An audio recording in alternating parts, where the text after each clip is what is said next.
Hello and welcome to Logic ERP. Subscribe to our YouTube channel and press the bell icon to stay updated with the latest videos. In this video, we will learn how to restrict saving a purchase order with a zero rate. Before enabling this option, let us first understand the default behavior of the software.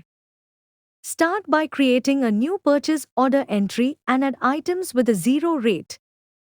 By default, the software allows you to save the purchase order even if the item rates are zero. However, to restrict this behavior, open the configuration window and go to the General Options section. Here, locate and enable the setting labeled Do Not Allow Blank Rate. After enabling this option, save the changes and proceed to create a new purchase order entry again.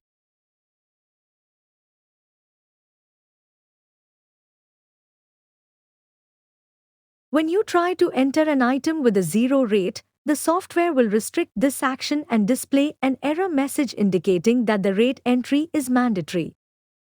To complete the purchase order, you must enter a valid rate for the item, after which the software will allow you to save the entry. I hope this video was helpful. Thanks for watching. Like, share and subscribe.